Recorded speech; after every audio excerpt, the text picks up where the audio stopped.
രാജസ്ഥാനിലെ അതായത് രാജസ്ഥാനിലെ നട്വാര ശ്രീനാഥ്ജി എന്ന് പറയുന്ന ടെമ്പിളാണ്. 7 വയസ്സായ ശ്രീകൃഷ്ണ രൂപമാണ്, അതായത് ഗോവർദ്ധനഗിരി പിടിച്ചുകൊണ്ട് നിൽക്കുന്ന ശ്രീകൃഷ്ണ രൂപമാണ് അവിടെ ഉള്ളത്. ഇത് ആ പർവ്വത നിരകളുണ്ടല്ലോ, അരാവലി ഹിൽസും ബാനസ് റിവറിൻ്റെയും സൈഡിലാണ് ഇത് ഉള്ളത്.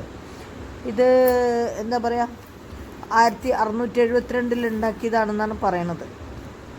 എല്ലാം ചരിത്രങ്ങളാണ്, ഒന്നും ഒക്കെ പറയാനല്ലേ പറ്റുള്ളൂ. ഇവിടെ 8 രൂപത്തിൽ ദർശനം കൊടുക്കുന്നു. മംഗള, ശൃംഗാര, ഗോവൽ, രാജ്ഭോഗ്, ഉദ്ധാപൻ, ഭോഗ്, പിന്നെ സന്ധ്യാസമയത്ത് ആരതി, പിന്നെ ശയ്യം. അങ്ങനെ 8 രൂപത്തിലാണ് ഇവിടെ ദർശനം കൊടുക്കുക എന്ന് പറയുന്നത്. അത് ശൃംഗാര രൂപത്തിൽ കണ്ണാടിയിലടക്കം ദർശനം കൊടുക്കുന്നു, നല്ല വസ്ത്രങ്ങളൊക്കെ അണിഞ്ഞിട്ട് കുളിച്ച് വന്നിട്ടുള്ളത്. പിന്നെ ഗ്വാഡ് എന്ന് പറയുന്നത് ഗോപകുമാരനായിട്ട് മേയാൻ പോണത്. അങ്ങനെയൊക്കെയാണ്. ഓരോന്നിനും ഓരോ രൂപത്തിനും ഓരോ എക്സ്പ്ലനേഷൻ അവർക്കുണ്ട്. എല്ലാം രാജസ്ഥാൻ ശൈലിയാണ്. ഒരു കൊട്ടാര രൂപവും അവിടെ കൃഷ്ണൻ്റെ രൂപം നോക്കിക്കഴിഞ്ഞാൽ അതും ശ്രദ്ധിച്ചോളൂ കേട്ടോ. രാജസ്ഥാൻ അവർ ആ പ്രത്യേക ശൈലിയിലാണ് അലങ്കരിച്ചിരിക്കുന്നതും ഒക്കെ. കണ്ടില്ലേ, കൃഷ്ണൻ്റെ രൂപത്തിന് വ്യത്യാസമുണ്ട്. നമ്മുടെ അവിടത്തെക്കാട്ടിലൊക്കെ ഒരു വ്യത്യാസം. അവരുടെ സങ്കല്പത്തിൽ ഓരോ സ്ഥലത്തും ഒരു രൂപം എന്നാണല്ലോ. നമുക്കൊക്കെ നമ്മുടെ രാജാ രവിവർമ്മ വരച്ച ചിത്രങ്ങളാണല്ലോ അധികം, അങ്ങനെയാണല്ലോ പറയണത്.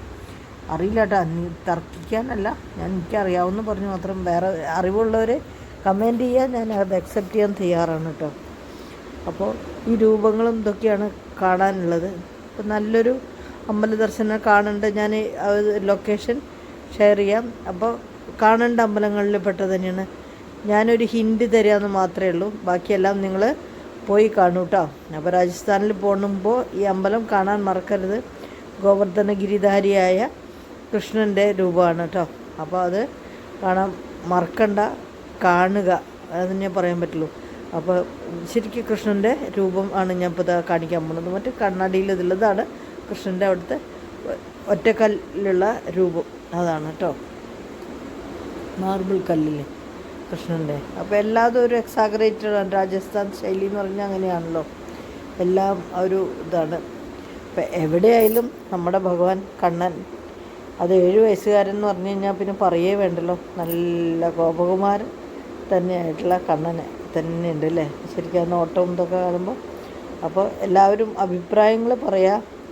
ചാനൽ സബ്സ്ക്രൈബ് ചെയ്യാൻ മറക്കരുത്. എന്നാലേ ഈ വീണ്ടും വീണ്ടും ഓരോന്ന് സ്ഥലങ്ങളിങ്ങനെ ഇടയ്ക്ക് കാണിച്ചു തരുമ്പോൾ അത് കാണാൻ നിങ്ങൾക്ക് മുന്നിൽ വരും. അതിന് വേണ്ടിയിട്ടാണ് പറയുന്നത്, സബ്സ്ക്രൈബ് ചെയ്യൂ കേട്ടോ. അപ്പോൾ അഭിപ്രായങ്ങൾ പറയുകയും ചെയ്യണം, അപ്പം മറക്കരുത്. അപ്പോൾ കൃഷ്ണ ഗുരുവായൂരപ്പാന്നേ വരുന്നുള്ളൂ. എന്തായാലും ഗോവർദ്ധനധാരിയായ കൃഷ്ണനെ നമിച്ചുകൊണ്ട് ഇത് ഞാനിവിടെ അവസാനിപ്പിക്കുകയാണ്. അപ്പോൾ ഹരി ഓം.